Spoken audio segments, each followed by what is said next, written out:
Hi, everybody. Thank you for joining me. I am Angela Novak. I am here joining you from my living room in Wake Forest, actually my home office in Wake Forest, North Carolina. And I am here at the US Play Coalition online version 2020, here to talk to you about playing the EduspeakPlay game, talking about tips on aligning the lessons with play principles. I am a faculty member at the East Carolina University in Greenville, North Carolina, and I am going to be talking to you a little bit about this idea of EduSpeak and how it interacts with play. And I wanted to share a little bit about how I decided to create this presentation. And it came from a We Play chat, and that's something that the US Play Coalition, hopefully you know a little bit about, does on Twitter. And I am not very good at Twitter. In fact, I generally call it the Twitter, so everyone knows how bad I am at it. And so they have low expectations of me to make sure they have those low expectations. I make sure I get the name wrong. And so we had this question, and this was in the October We Play chat. And the question was, what barriers do we hear when we introduce play as a serious method for physical, social, and cognitive change? And one of the responses was, the classic line is, play is non-academic. And so I was thinking, well, you know, in response to this, yeah, that makes sense, but does vocabulary matter? If we called play primal thinking process, and I was, you know, totally making this up as I went along, you know, I said, but go with me here and use playwork principles as the tenets of primal thinking process philosophy, would it still be non-academic? And so that's sort of what started me thinking about this idea. And, you know, this idea of we just keep renaming things. And once we rename it, it's a whole new thing.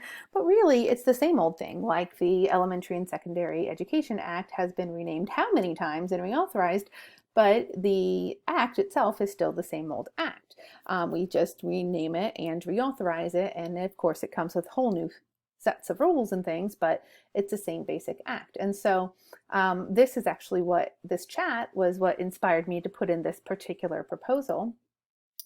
And then I went back to Peter Gray, who was my foundational, the first introduction to play that I had in terms of as a scholarly work.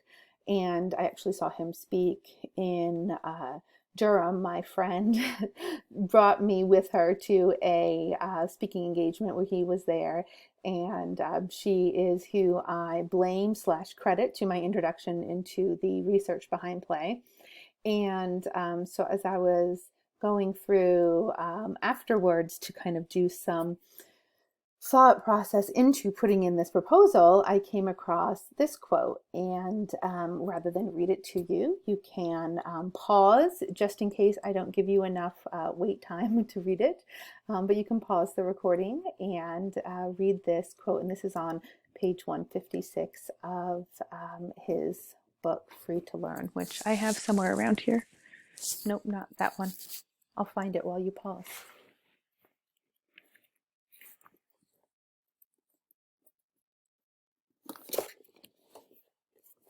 Show and tell down here. The one I had behind me was Stuart Brown's.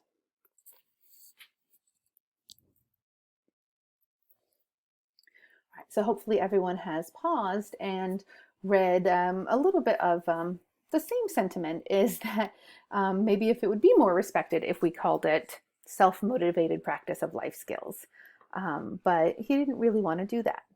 So today I'm going to talk to you a little bit about what this presentation isn't, what it is, and give you the agenda. So what this isn't, we're not edufying play, and I tried to make up a word and now I can't even say it. So I apologize for that.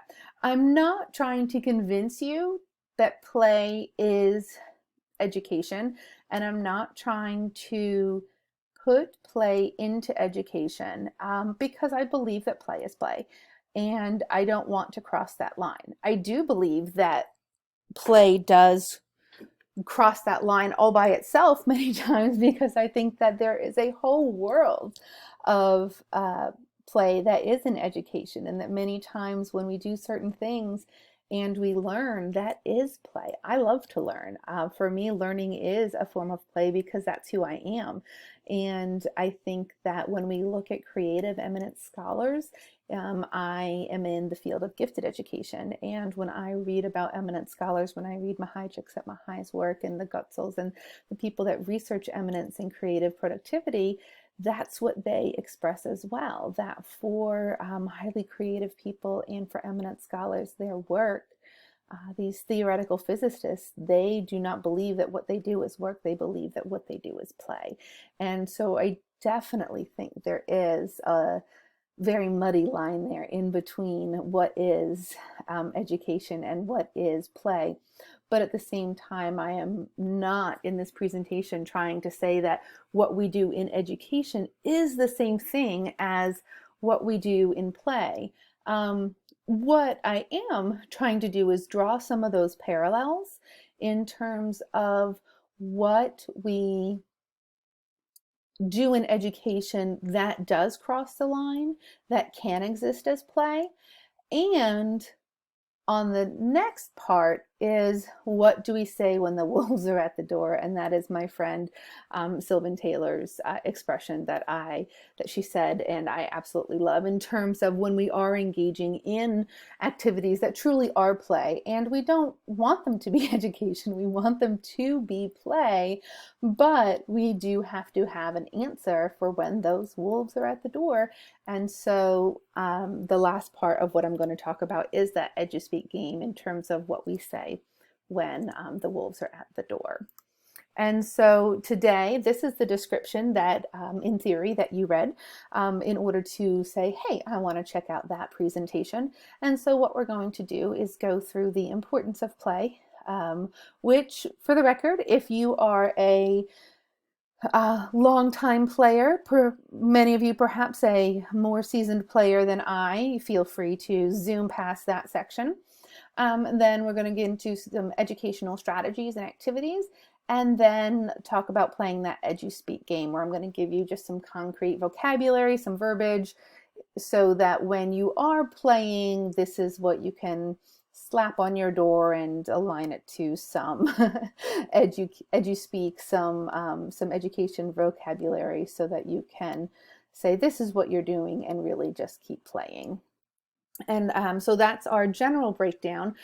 For those of you who read my long description from the US Play Coalition, I did go a little bit off of what I said I would do because of when I transitioned from the face-to-face online. I decided to take a little bit of a turn, but I'm hoping that's not a big deal because the amount of you who read the long description compared to who's actually reading the short description is probably pretty small. But just FYI for anyone who did read the long description. All right, so our first section is the importance of play, or why play. And again, feel free to pause and read. Sorry, my face is taking over a little bit of the bottom of Mr. Rogers. And I just like Mr. Rogers, so I include him whenever he can.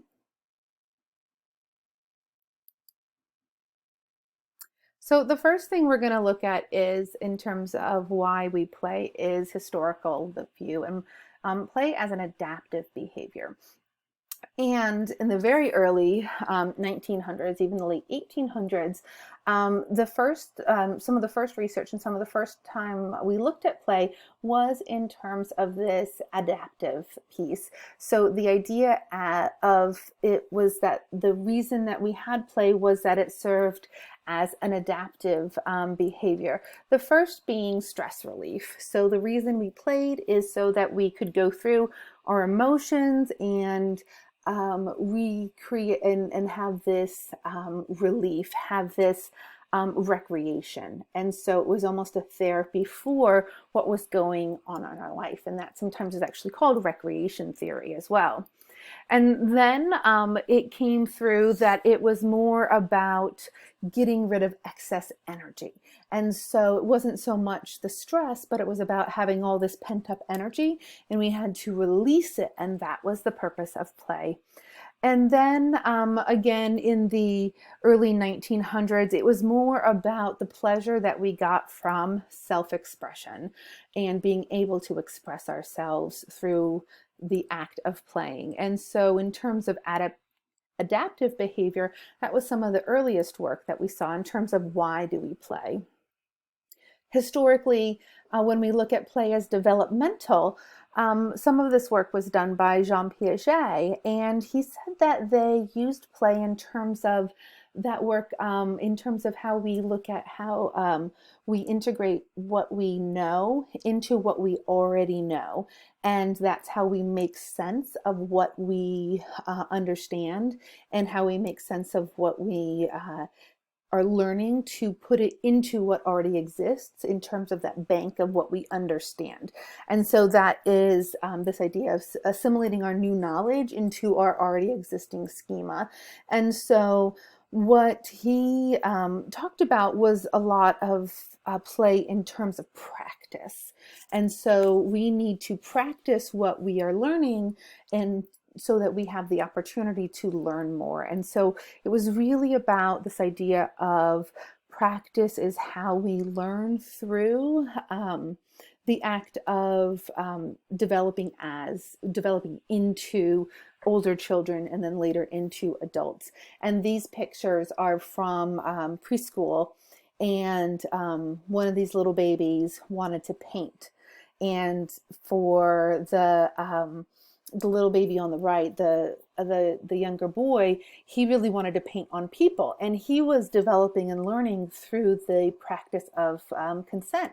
And so he would go up to someone and he would try to paint on them, and they would say no, and he learned no was no, and he walked away. And that's a very important lesson, both in terms of painting on kids, but also in terms of just the overall understanding of consent and yes and no, and do we do things when people tell us not to. And then he went up to this little girl and he wanted to paint on her, and she said yes, and she laughed, and they had a grand time painting on each other. And so they were developing an understanding of this learning and developing together, both through this language of consent, but also learning about painting. And just this is a preschool called Sprouts, a home preschool that a friend of mine ran in Louisiana. And this is just an explanation of how they were just learning by doing. And you know, this is someone who is trained in play work philosophy, who ran this playground or this preschool. And so she watches from beyond and lets the kids really lead and explore. And so that's how this child was really able to engage in this process of learning. Whereas in another preschool environment, an adult may have stepped in and say, no, no, no, no, we don't paint on each other. And the child may not have gotten to that point of being able to understand on his own this process of consent and this process of, I'm going to go and I'm going to learn, and eventually I may find someone who will consent and we'll have this experience together. And then Vygotsky talked about play as a medium for learning. And this is actually that same individual in her position now. And a lot of the pictures that you're going to see today are actually pictures from her school. And because she is currently a teacher and I am a boring professor that doesn't have access to awesome things like this, and so I like to visit her and take pictures of her awesome things going on. So she runs she's the enrichment coordinator at a school, and she runs loose play parts Friday. And so every Friday they turn their regular recess into loose play parts Friday, and so they have access to these materials on Fridays. And so as a medium for learning, Vygotsky really got into this in terms of how play fostered learning, and really looked at symbolic language in the learning, and looked at it in terms of self-regulation, and thought about it in terms of also this idea of director's play and running a script through how they explained learning and how they built settings and voice and gave characters definition in terms of running through scripts and play. And so when we talk about this active play where children are describing settings and giving people characters and giving people roles and that kind of thing, Vygotsky was really interested in that aspect of play in particular, because he really investigated that aspect of play in terms of self-regulation, especially. But in this way, he was really looking at it as well in terms of how they were looking at it for learning.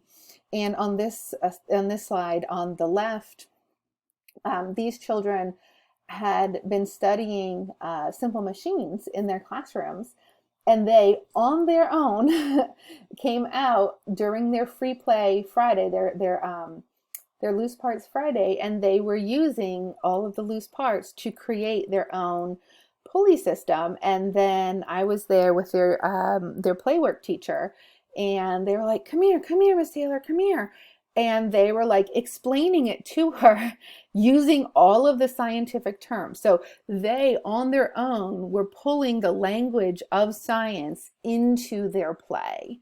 On the right, you see a boy who was creating, again, on his own, this structure, this challenge he made for himself of creating a structure as high as he could without it falling. And it was just the engineering design process: try, fail, build, plan, create, design, try. It was just amazing to go through this. And again, this is self-selected. At any point they could stop, at any point they could, decide on new rules, whatever they wanted. And this was all self-selected play, but they were engaging in scientific thought and discovery and design the entire time. And this was their choice for play.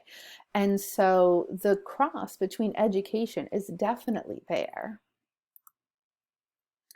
And then in terms of education and why play, this is again on her playground, and the idea of flow.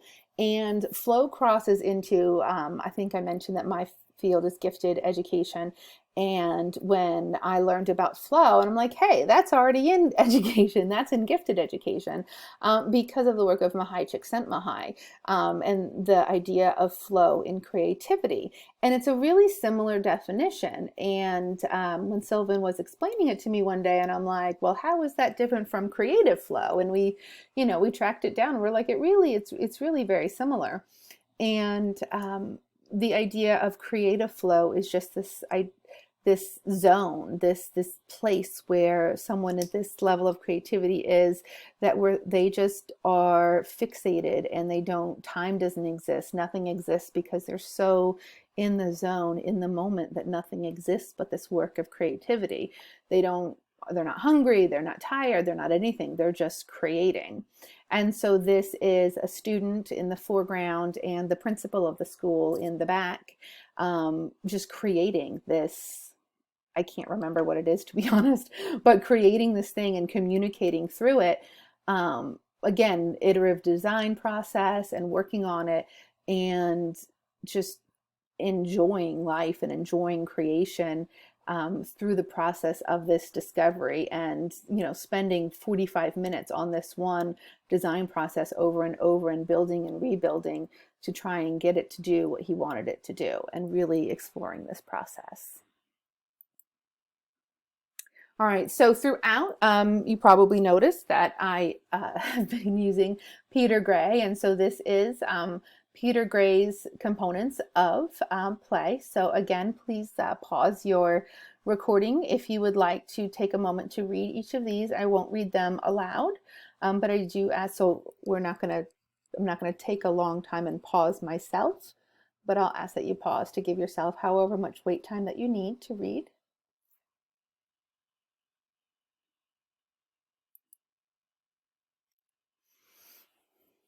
And one of the pieces of Peter Gray's research that really spoke to me lately is what is learned through play, the problem solving, and understanding that the world isn't so scary, and how the antithesis of that in the last 20 years or so has been an increase or a rise in anxiety.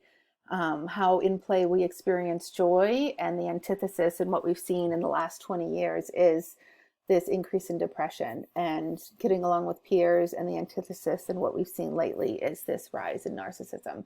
And I found that a really powerful aspect of his work. And again, this is some of the loose play parts, dryer vents, which make, excellent robot arms. And they do a lot of playing with PVC pipes and bungee cords. And one of the really cool things about loose play parts, and I'll talk about the definition of that in a little bit, is just this ability that, a material is one thing in 1 minute, in one day, and it is a completely different purpose the next minute. So in terms of a research study, this in particular is Swank, Smith, Adcock, and I'm honestly not sure how to say this individual's name, and I don't want to butcher it, to be honest, is a study in which they did a photographic study, and they asked people to take pictures of what they saw as play. And what they came up with was a couple of themes. Connection was one. And this was the idea that there was connection in play, and there was connection. It could be to humans, it could be to animals. There could have been connection through technology. They may have taken a picture of a cell phone to show the idea of connection, to nature, to spirituality. But there is play to these people who were involved in the study, had a feeling of connection. The second theme that came out was creativity. And these pictures may have shown creativity through the process aspect. They may have shown creativity through the product itself, or they may have shown creativity in nature, but some aspect of creativity. Discovery was another theme that came out. And again, this could have been in nature. Again, nature was a big prevalent theme throughout everything in play. But it also could have been in self-discovery or in trying new things. For example, freedom was a big piece, and so pictures that they took showed this idea of no limits and just exploration of ideas. It could have been political freedom, or just this idea of the freedom that they had to be who they are and what they wanted to be. There was fun pictured, so engagement in different kinds of activities, engagement as a spectator, not just in the activity. So it could have been engaging as a spectator as in a sport, so watching different things. Interacting with animals as an example of fun, or interacting with people, just being spontaneous and silly were some of the other kinds of pictures that were taken. Growth was a theme, so nature again came out here in terms of examples, but also human growth was an example of where they saw play. The inner self, and this was both reflection, how they saw the pictures came out in terms of reflection and in expression. And the last theme was risk. And we know play is also inherently risky. And so this theme also came out with the pictures that were taken. And so the risk that we're seeing was both physical, psychological, and emotional. And so they saw examples of all three kinds of risk in terms of the pictures. And so this was a really interesting study, because all of the pictures across really had a lot of different aspects of play. But if you cross this with Peter Gray's definition, all of those themes, really, really stand out and really emerge in terms of what people see as play.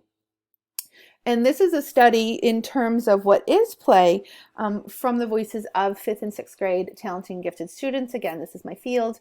And they really saw this in a lot of different ways, but they saw it as renewing. They thought play was really important for them to be able to refocus and get back on track. They saw it as an important part of their day. When they saw play, a lot of times they saw it as in terms of recess, but they also saw it in terms of family game time or downtime. But they saw it as important in order to be able to focus, and that without a play break, they could not focus on other tasks. And they saw play as an opportunity to enhance their problem-solving skills and their strategy skills. And so that was an important aspect for them in terms of what play gave to them as a benefit, not just as an opportunity to renew and motivate towards a task, but that the act of play increased their abilities in terms of strategic thinking and problem solving. And I mentioned before I'd go over a little bit the theory of loose parts, and that is just this idea that material can be taken from anywhere. It can be moved, it can be designed, redesigned, lined up. It's almost like this creativity activity called scamper, which is substitute, combine, arrange or rearrange, move, reposition, and then rearrange, redesign. And so this idea is you take things and you just put them in any order and put them back together in multiple ways. And it's just this idea that everything has a different purpose, and it's a lot of times getting things that are already used, and so you're doing a lot of reduce, reusing, and recycling. And so that the more you have to use and the more different kinds of materials you have, the better able you are to really explore. And so PVC pipe, you see, fabrics, this particular school uses a lot of in terms of making swings. They use a lot of bungee cords. They use a lot of buckets from different kinds of businesses that have donated them, all kinds of different things. They do use more typical materials like chalk, and then they draw in different ways. When I was there, they had one day they had a fifth grade class that was, and this was just, it was just so fun to see. They had a fifth grade class that asked to take out these big buckets and ropes and bungees because they had been discussing the Iditarod race in their class, and they wanted to be the Iditarod. And so they worked together to create these buckets and these dog sled, and everyone had different musher names. And they fashioned a way to create sleds out of buckets and bungees, and they had to figure out how to make it work on the AstroTurf because it's AstroTurf. And so it's just all these different ways. And so they were trying different materials and they were trying to figure out how to make it work. And they had to figure out, okay, you're a bigger kid, so how do we make it work? If you're in the bucket, who needs to be in the lead? Who needs to be the musher? How do we get you started? And so they were putting scientific principles involved. It was again their choice, completely student led. Their teacher did not tell them anything, but boy was she tickled to come out to find that what she had done as a story in language arts had inspired their play. And so there's this connection, right? There's this connection between what we do in class and how they play, and we're just giving them these materials. And so this loose parts is really about remembering that it comes from how we allow children to explore in different ways, and it's just giving them these manipulatives, giving them these different pieces that are that give them the potential to be stimulating, and that just the stuff is more stimulating than static and permanent fixtures. And this is true every holiday when your kiddo gets a present and is a lot more interested in the box. My mom actually wraps up wrapping paper tubes and empty cardboard boxes for my son because and my son is 10 for the record, he's not that young, because she knows he likes that just as much as gifts, and he really does, because he takes them into his room, into his playroom, and he just does all kinds of things with those materials as opposed to, everything. I mean, he enjoys his regular gifts too, but he has a blast with his, paper towel rolls and his wrapping paper rolls and all that kind of stuff as well. And so it's a awesome gift for him to have that. And so this quote, again, I'll pause so you can read, but this is the founder of the Reggio Emilia approach.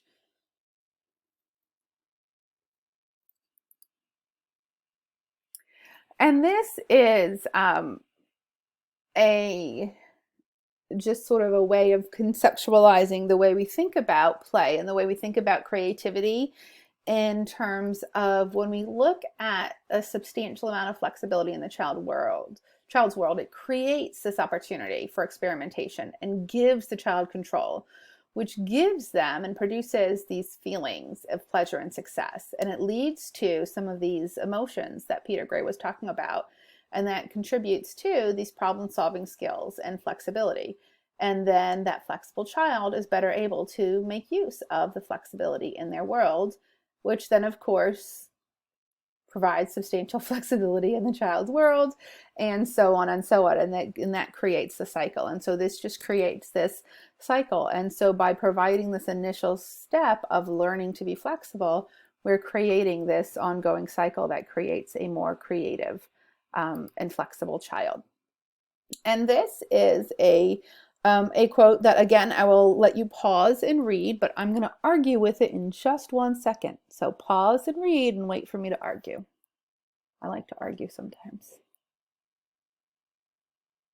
So my argument is that you can teach creativity. And this comes from, again, my background in gifted and creativity science. And that is that most people who work within creativity believe that you can increase creativity. Now, if you're talking about if someone is going to be an eminent creative painter, you may not be able to increase someone to that level. You know, if we're talking about whether or not someone has this particular gift or talent, I'm not saying I could make anyone a Picasso. I certainly don't intend to ever make myself a Picasso. But you certainly can do training exercises and work to increase creativity. And so that's the piece that I would slightly argue with, but you know, it's just it's still a nice quote. And so you certainly can let it blossom, but you certainly can do different kinds of activities to help promote and produce creativity through different kinds of activities in fluency, flexibility, elaboration, and originality. And so that's sort of the one piece that I disagree with, but I think a lot of this quote is pretty apropos. And so part 2, educational strategies and activities. And this is the how. We did the why. This is the how. Did you forget how to play? Just in case, we're going to talk a little bit about it. And how do I make learning more like play?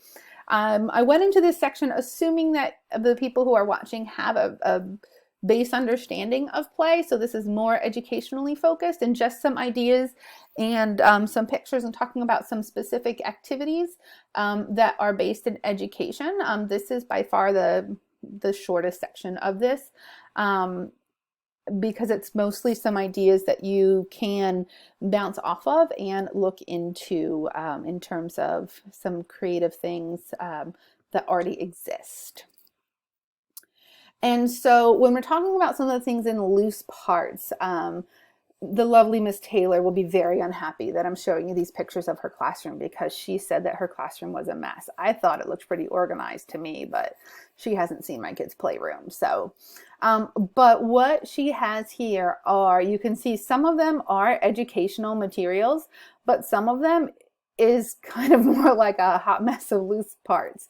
She's got bottle caps, she's got random recyclable materials, but then she also has rubber stamps. And so it's really a mix. You can see the paper towel holders up here, like, or the paper towel centers up here. Like I was talking about, my mom gives my son for Christmas or for his birthday. But you'll also see, and you see down here, you'll see recycled lids from containers that people purchase, and you'll see bottle caps right here, and more recycled lids right here, and more recycled containers right here. And here's, I think those might be beer caps, I'm not sure. And straws, and wine bottle tops, and corks, and plastic bags. And so you're seeing a variety of materials, but you're also seeing rubber stamps, and you're also seeing markers, and down here are different kinds of fabrics, and these are all different crayons organized by color. And so there's a lot of different, it's a blend of materials, and these are just some of her shells. This is her makerspace area. And so one of the areas where I think loose parts really coincides with education, again, I don't want to put loose parts when you're playing. I say let them play. Play is play. But if you're looking for that overlap, this is where that overlap is. And that is with loose parts. I really see it in maker spaces, invention convention, and anytime you're doing that building and creating, as long as you're giving them a lot of that free reign and free realm to do their creating.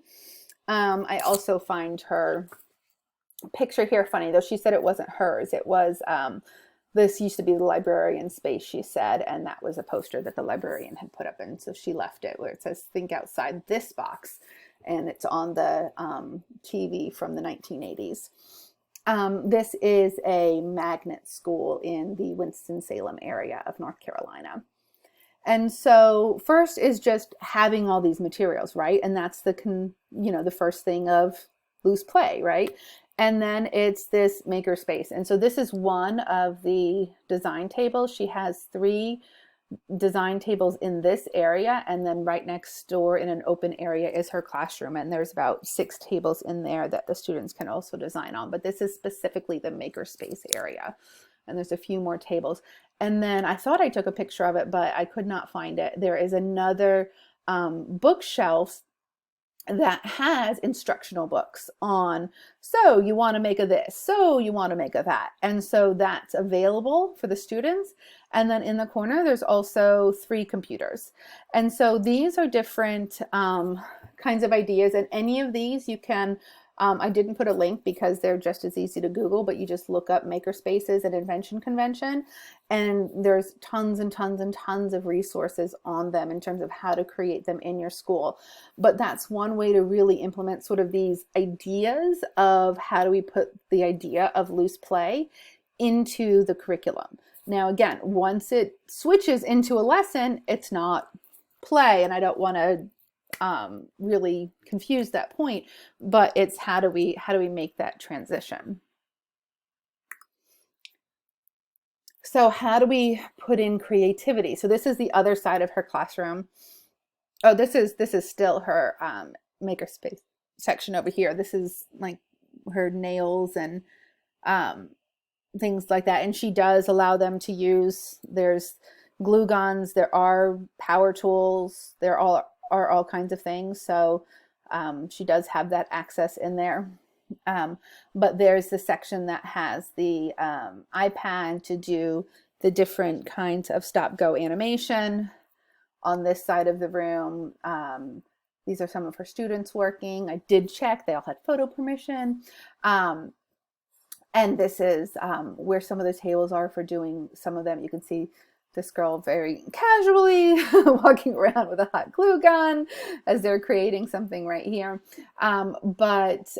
So this is just sort of, again, the other side of her classroom on this side where they have, this is the right side of her classroom where they have one corner has the filming equipment on one side, and then the other has the tables and just a lot of empty workspace.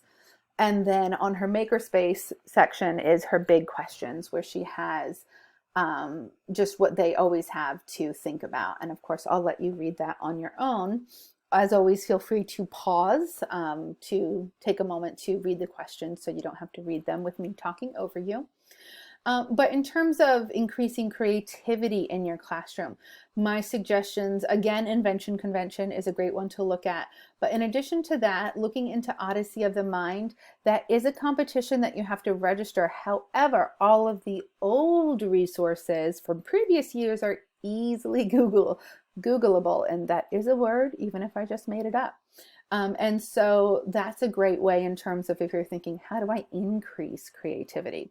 How do I put creativity to work, creative problem solving, and future problem solving? Those are activities that have scenarios already built in. So different things that you can do that already have the aspects of creativity already set up, that have scenarios that are built in, that are already planned for you. Again, these are competitions, but again, you can often find previous years competitions or practices or that kind of thing that are laid out. And so you just sort of Google practice or previous years, and you can find them, and that's how you can integrate them in to what you're doing in the classroom. And then of course, if you're able to, then you can join and do the competitions. They're not all that expensive depending on what kind of funding you have from PTA or from other sources. And then problem-based learning. Problem-based learning is not a set competition. It is a educational an educational theory called PBL, not to be confused with project-based learning, which is also often called PBL. Problem-based learning is set up, if you think of it like med school, where you have a sticky problem like a patient. And the patient comes and they have a symptom, right? And so then you have, this is particularly apropos right now, I just thought of that, sorry. And they come with a symptom and you have to run a test. And after you get the test, you give those results to the students and you said, okay, you chose to run this test. These are results. Now what are you going to do? And then they have to determine next steps, what research they're going to do. They may do some research and then they present whatever results and they say, okay, and then you may give them next steps and next problems. And so there's not a right or wrong answer, but it's very much dependent on the students, what direction they go. And then you may need to give them a next step of information based on what direction they go. And so it's ongoing work and planning on your part because it's based on the work that they create. So it's not one of these activities that you can say, okay, here's where you're going to go and I'm going to release this information gradually, because what if they go this other direction? You have to be able to kind of go in that direction. Ideally, you can sort of pre-plan and assume they'll go in different directions, but it's one of those that you want to be able to follow where their research is taking them. Creative problem solving, CPS, is also a educational philosophy or skill. It's by Osborne and Parnes. And so again, that's something that you would look up, and that's a series of steps that they go through to solve problems. And so some of these, like Odyssey of the Mind and Future Problem Solving, have these competitions, and others are more step-based ways of solution finding and problem finding so that they can work out finding, using their creativity to solve problems. And again, all of these are very easily Googleable. And so, but you can absolutely touch base with me, and my contact information is at the end.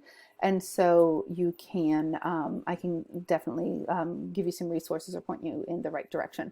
But all of those are different kinds of activities that you would incorporate in your classroom that would really hit on some of these things in play-based creativity that have some of those same elements, like the choice element, the ability to go in the direction of your interests and the things that hit on play philosophy, but that also would align with class and curriculum.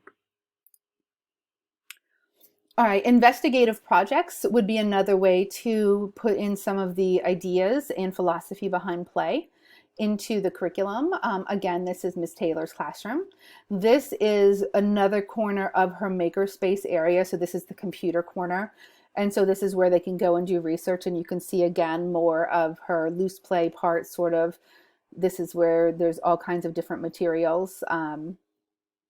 And the benefit here to investigative projects is that they can be small group or independent research projects. Again, you want them to be student-led and student-directed.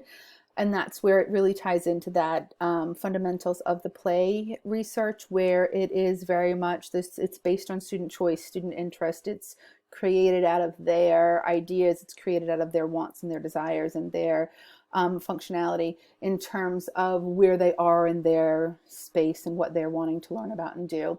It's really prime for differentiation depending on what you're doing, because you have all of these groups going around and you can adjust based on what students are doing. And why can you do this? Because it can very potentially match whatever your content is, depending on how free of a rein you're giving. If this is in ELA and what is required is a research project, it's really easy to give them free rein, because what's required is a research project, and it's easy to give them a topic of, and you just give them the standards that they need to follow in terms of how many resources and this kind of thing. And it's really easy to let them loose in a content area of their domain. If you're trying to match it to a specific science or social studies content, it is harder, because then of course you have to match those content standards. But it does really allow you some flexibility of choice and them some flexibility of choice in terms of matching it to some content areas that they're really interested in. And again, I love talking to people. I love helping people through any kind of differentiation or any kind of product choice. So you're always welcome to contact me if you have an idea and you're kind of curious about how something would work. You're welcome to contact me and we can talk through it. But really, choice here, you can give choices in topics, you can give choices in the processes, you can give choices in the products. And that's really how a lot of this can work out. And this is a really great, one of the reasons this can be great for differentiation is if you have a student that already knows a certain content and you're like, okay, well, they've already known this. In theory, they shouldn't have to do it. What do I do with them? An independent investigation project is a great way to go. And so in general, we have this equation, and this is one more shot of, or 4 more shots really, of her room. And again, you can see some of the different angles all around and different shots of some of the different materials and the different aspects of, see, this is another one of the tables down here, because you can see her poster right there of her big questions. This is actually the outside area of her room, but you can still see they spread out. Again, the computer area, the research area, and this is one of the internal tables, but you can see that other carpet that you saw before where they were working. And this is really, the equation here is just that we have the materials and the tools, we give them the opportunity, have them have access to other children, and we give them the freedom to explore. And those are the aspects that align with the concepts of play. And that's what we put into the curriculum to try and have those aspects really match up. And so here we're going to transition to EduspeakPlay. So I'll let you pause and check out this quote.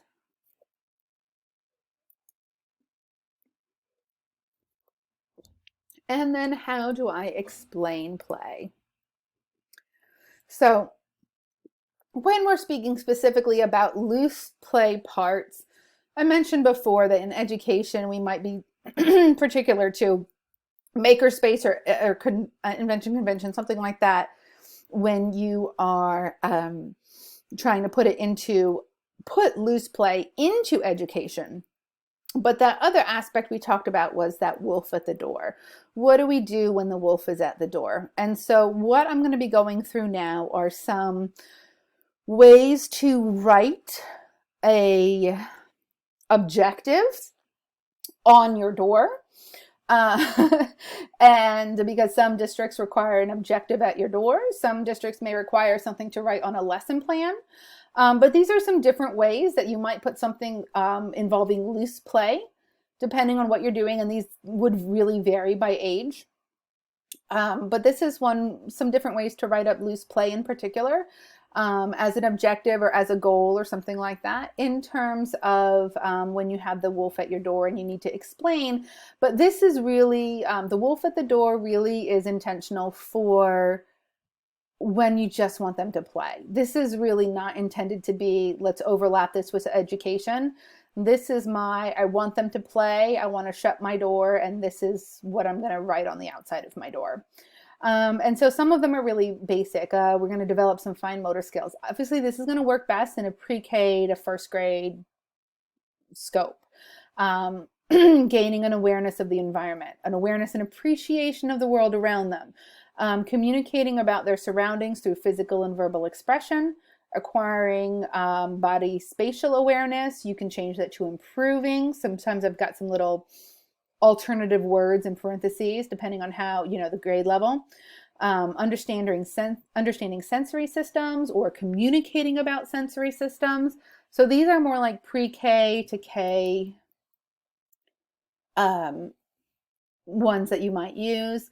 You can also use problem-solving skills with loose play.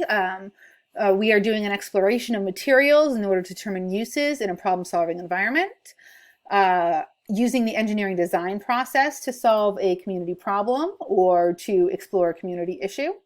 Explore scientific concepts through open-ended exploration of non-standard units of measurement. Check your standards, because often non-standard units of measurement are in there.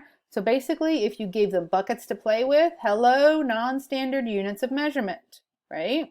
So if they are building things on this playground and taking it apart and rebuilding it, hello, engineering design process, right? So none of this is lying. You are doing this, but you just need to be able to explain what it is that they're doing. Okay, so that's the EduspeakPlay game. And then broader. So gaining an appreciation of cause and effect through application of real world experiences. So when can this be used? Well, when kids are practicing getting along. That's cause and effect. That's real world experiences. When kids are doing battles using a PVC pipe, that is cause and effect through application of real world experiences. When kids are doing the pictures I showed you before of the pulley system. Now, if the kids really are playing and doing a pulley system, you can just call out the pulley system, right? But in general, cause and effect through real world application of experiences. So I tried to make these pretty broad, and so you can, they're global, right? So you can just say, well, I can fit a lot of things into this statement. Discuss ethics and the concept of fairness using real world examples. Use appropriate communication skills to solve problems. What's this all about? We're not getting along and we need to solve our stuff by ourselves. Okay, so this is a good one just in general for play is about figuring things out, right? Play is about the teacher. Good play and using play work philosophy and play work principles is about the teacher taking a step back and helping the kids figure it out themselves, right? And so that's a good one for that piece. Explore communication and negotiation through the creation of a structured system of rules. One of Peter Gray's pieces of what is play is the fact that it's not based on a set system of rules, but that it is based on the creation of the rules in terms of gameplay, and that these rules adjust. And so if that's how you notice that your kids tend to play, if they're coming up with games and they're coming up with things, then that's a good objective to put on your door when you close your door, right? And so that is a good one. And again, if you look, it's got negotiation, which is an ELA skill. And again, you can take these and kind of tweak them based on what your standards are. But communication, negotiation, structured system. So these are all words that you should see somewhere in your standards. I tried again to write these globally because not everyone has the same standards. And then a kind of global pre-K, K1 is develop fine motor or gross motor skills through the use of manipulatives and the authentic application of tools. So again, just about anything you do on the playground or using loose play parts or just in general in play, you'd be able to use that standard as an explanation, or sorry, that objective as an explanation. So this piece is, again, how do we put a general explanation on the piece when the wolf is at our door and we want to play. And here's my little playing wolves.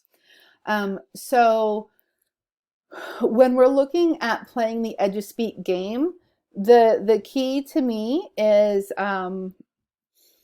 looking at how we tie it into what is valued at the building level and what is valued at the district level, using what we call EduspeakPlay, so using the terminology that is recognized by the district, and most often that's the standards, and using it in the format that is recognized. So, for example, if your district likes you to have objectives written as the student will or TSW, or the student will be able to, with, you know, all of those, the TSB, I can't remember all those letters now. It's too long for me, too long.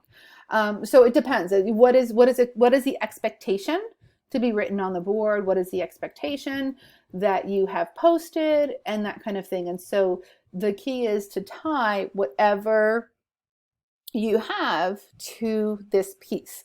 And this comes to you from my years in central office in Washington, D.C. public schools. In terms of why I say this piece is that, you know, you need to know, sorry, I hear jumping in the background, my kids. Why you need to know what is the expectation in terms of it, because play is valuable. You want to make sure it's in your classroom at a certain amount of time every day, right? And so you're going to arrange that. And so, we have this expression in education, right? Well, sometimes we just need to shut the door and teach, but we have accountability measures. We have these things that we have to answer to. And so this is what I propose as the solution. And so these are some general EduspeakPlay terms that I offer as general hints, general tips. In general, my caution is to know your audience.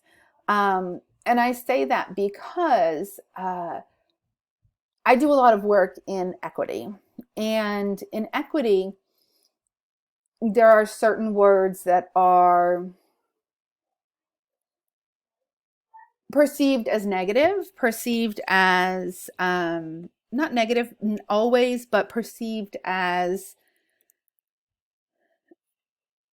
not the best approach. But yet in other fields, they are more welcomed. And I submitted, for example, a proposal for a mini grant to an equity-based group, and it featured a play explanation. And within the play explanation, the person who put together the play explanation talked about play in terms of grit. And I used that person's play explanation because I was using, everything from that. I was presenting the play explanation in its entire form. And my proposal, they let me know that it was rejected because of grit, because a lot of people who do equity work don't appreciate the work with grit. And that's a whole long conversation that I'm happy to get into if anyone wants to chat with me about it. I don't want to go down that rabbit hole. I'm trying to keep this to around an hour or so. But that it's just sort of an example to say, know your audience. And so know who and that's an example of how I didn't know my audience, for the record, or didn't pay attention to some of those terms that were used throughout the submission that I put forth.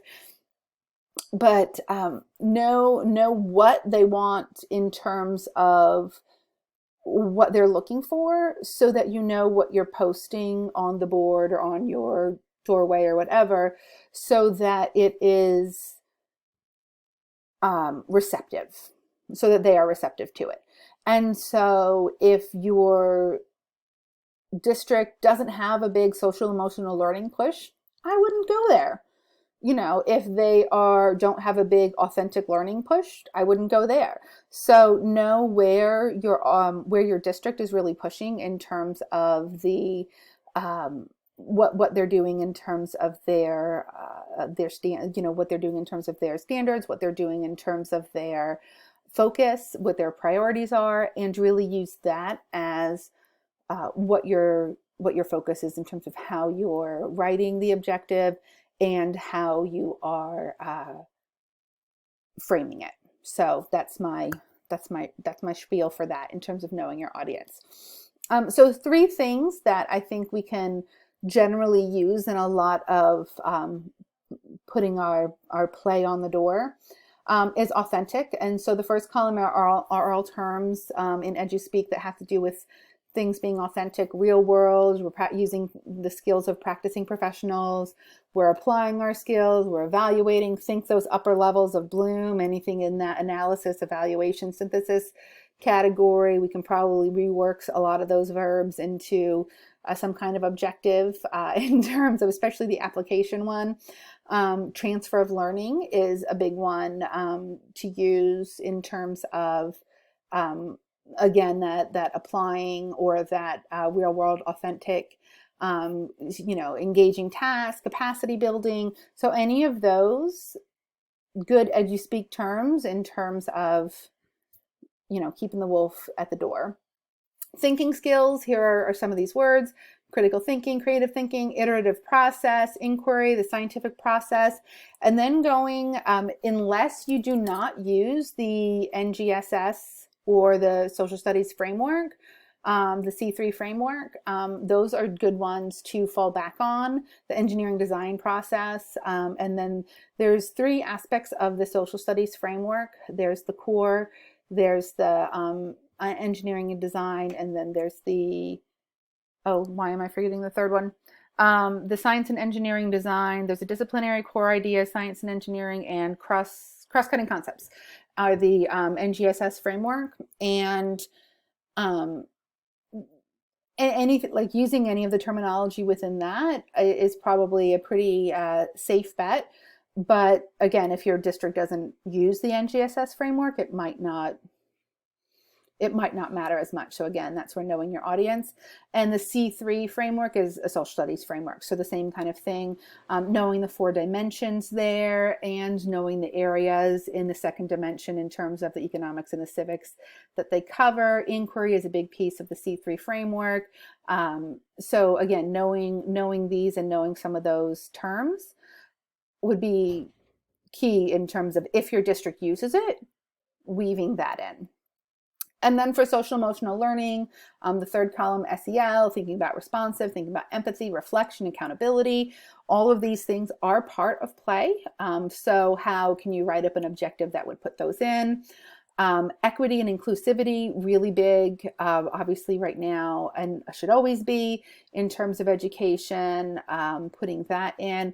And then using it in terms of self-reflection or self-assessment is obviously part of play. And so that's another way you can write that in, or another aspect you can write in. So that is, again, just more EduSpeak terms, more ways of couching some of these ideas in really trying to think of, how do we keep the play, but then how do we frame it in terms of an objective to put that sign on the door to keep the wolf at bay. And then a final quote: a child who does not play is not a child, but the man who does not play has lost forever the child who lived in him. And this, in closing, is my contact information. Please feel free at any time. You're welcome to contact me. I love to talk to people. I'm sure you didn't guess how talkative I am, but please, you're welcome to reach out and contact me. Thank you so much for joining the US Play Coalition online version. I am so sad to not have gotten the chance to travel to Clemson this year, but obviously it was a decision that was needed, and I am so excited that they made this online conference work, so I am still able to learn from all of the fabulous people that will be posting their presentations online. I'm not as worried about me sharing my stuff, but I'm so excited to be able to look online and see all of the awesome things that are posted. But yeah, of course, I was excited to be able to still share what I had planned on presenting with you guys. And so thank you so much. If you made it through the full hour, I know I'm a chatterbox. So thank you, and have a great day or night or morning or whatever time of day it is. Thank you. Bye.